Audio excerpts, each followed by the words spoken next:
Here we are, day 4, 30-day challenge. We're going to be talking about sacrifice today, climbing onto the altar. Today's text is taken from Genesis chapter 22, verses 8 and 9. It says this: Abraham answered, God himself will provide the lamb for the burnt offering, my son. And the two of them went on together. When they reached the place God had told him about, Abraham built an altar there and arranged the wood on it. He bound his son Isaac and laid him on the altar on top of the wood.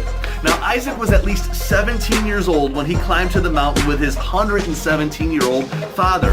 He knew the drill. He knew that there would be a sacrifice at some time. In fact, the crazy thing is that the region that they lived in, the sacrificing of that first child was actually quite common. So when Isaac was bound by Abraham, it was no surprise to him. He probably figured, oh great, my dad's just giving in to what the culture around me is doing, and I'm going to be sacrificed to some named God that they had back then.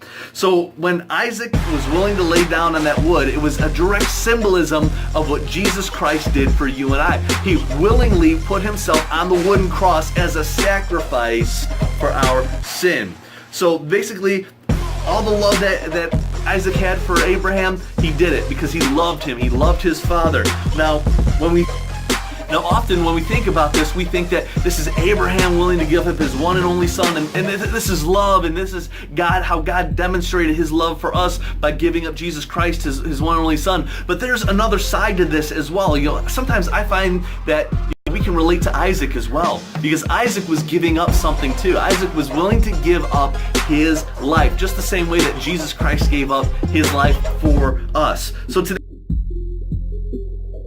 here's today's 30-day challenge. How have you defined sacrifice? Is it always physical suffering or death, or is it cultural distance from your family? Your love, your respect, your acceptance. Now, are those things that you're willing to give up to God the Father? Now, something to keep in mind too, what is easy for you to give up? Maybe complete sacrifice for somebody else. You may be saying, you know what, well, I gave up the respect of my family, the moment I became a Christian, that's no big deal, but it may be tremendous sacrifice for somebody else. Sacrifice by what is hard for somebody else to do, or are you willing to be the sacrifice that God has called you to be? Are you opposed to making it? That's all I have today for the 30-day challenge. We'll see you guys tomorrow.